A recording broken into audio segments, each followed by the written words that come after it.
অনেক সময় দেখা গেছে হাতে খুব কম সময় থাকে এবং হঠাৎ করে বাসায় মেহমান চলে আসছে। তখন আমি খুব অল্প সময়ের মধ্যে পাস্তা যেভাবে রান্না করি আজকে সেই রেসিপিটাই আপনাদের সাথে শেয়ার করব। সবাইকে আসসালামু আলাইকুম, কেমন আছেন সবাই? আশা করছি যে যেখান থেকে বসে ভিডিওটা দেখছেন সবাই অনেক ভালো আছেন। আলহামদুলিল্লাহ আমরাও অনেক ভালো আছি। তাহলে চলুন কথা না বাড়িয়ে ভিডিওর মূল পর্বে ফিরে যাই। এখানে আমি একটা পাতিল বসিয়ে চুলার জাল মিডিয়াম হিটে দিয়ে 250 গ্রাম পাস্তা দিয়ে পরিমাণ মতো পানি এবং 1 চামচ পরিমাণ তেল দিয়ে সিদ্ধ করে নিব। আর ভালোভাবে পাস্তাটাকে নাড়তে হবে, না হয় পাতিলের তলানিতে লেগে যাবে। আমার পাস্তাটা প্রায় হয়ে গিয়েছে, আমি ছেঁকে তুলে নিচ্ছি। যারা নতুন তারা হয়তো বা বলতে পারেন যে আপু পাস্তা যে সেদ্ধ হয়েছে সেটা বুঝবো কিভাবে? আপনি একটা পাস্তা হাতে তুলে চাপ দিয়ে দেখবেন, তাহলেই দেখবেন নরম হয়ে গিয়েছে এবং তখনই তুলে নেবেন। এখন আমি প্যান বসিয়ে দিয়ে তাতে 2টা ডিম ঝুরি করে ভেজে নিব। খেয়াল রাখবেন কোনোভাবেই যেন চুলার জাল হাই হিটে না হয়, তাহলে ডিমের ঝুরিটা পুড়ে যেতে পারে আর তাতে করে স্বাদ নষ্ট হয়ে যাবে।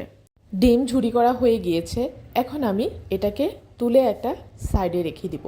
আর প্যানে যে তেল রয়ে গিয়েছে তাতেই আমি বাকি রান্না করব। প্রথমেই 2টা বড় রসুনের কোষ আমি কুচি করে দিয়েছি। অ্যাড করে দিচ্ছি পেঁয়াজ কুচি এবং স্বাদ মতো মরিচ। একটু হালকা ভেজে নিয়ে আমি 2টা গাজর কুচি করে দিয়ে দিয়েছি। ভালোভাবে নেড়েচেড়ে 2 থেকে 3 মিনিট এটাকে রান্না করে নিব। এখন আমি এতে অ্যাড করে দিব পরিমাণ মতো লবণ। আবারও ভালোভাবে নেড়েচেড়ে মিশ্রণটাকে মিশিয়ে নিব। এখন আমি এতে অ্যাড করে দিব 1 টেবিল চামচ পরিমাণ টমেটো সস। অ্যাড করে দিচ্ছি 1 টেবিল চামচ পরিমাণ সয়া সস। ভালোভাবে নেড়েচেড়ে আবারও মিশ্রণটাকে মিশিয়ে নিব। এখন অ্যাড করে দিচ্ছি সেদ্ধ করে রাখা পাস্তাগুলো।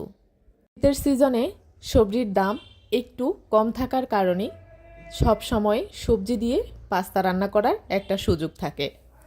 সো ভিউয়ার্স, আজকের এই রেসিপিটি ফলো করে আপনারা যদি কেউ এইভাবে পাস্তা রান্না করে থাকেন তাহলে বুঝবেন কতটা মজা এবং কতটা সুস্বাদু হয়। এখন আমি ঝুরি করে রাখা ডিমগুলো দিয়ে আবারও ভালোভাবে নেড়েচেড়ে মিশিয়ে নেব। অতিথি আপ্যায়নের জন্য আজকের এই রেসিপিটি আমার কাছে পারফেক্ট একটা রেসিপি মনে হয়। আমি অ্যাড করে দিচ্ছি নুডলসের মশলা। এগুলো 5 টাকা দাম করে কিনতে পাওয়া যায়। আমি ব্যবহার করেছি স্বাদ মিশালি। আপনারা যে কোনো ধরনের নুডলসের মশলা ব্যবহার করতে পারেন, যদি না থাকে বাদ দিতে পারেন। সো ভিউয়ার্স, আজকের রেসিপিটি যদি আপনাদের ভালো লাগে, যারা ফেসবুক পেজ থেকে দেখছেন প্লিজ আমার পেজটিতে লাইক ও ফলো দিয়ে কমেন্টস করে জানিয়ে দেবেন কেমন হয়েছে। আর যারা ইউটিউব চ্যানেল থেকে দেখছেন প্লিজ আমার চ্যানেলটি সাবস্ক্রাইব করে পাশে থাকা বেল আইকনটি ক্লিক করে রাখবেন এমন আরও নতুন নতুন রেসিপি পাওয়ার জন্য। আজ এই পর্যন্তই, সবাই ভালো থাকবেন। আল্লাহ হাফিজ।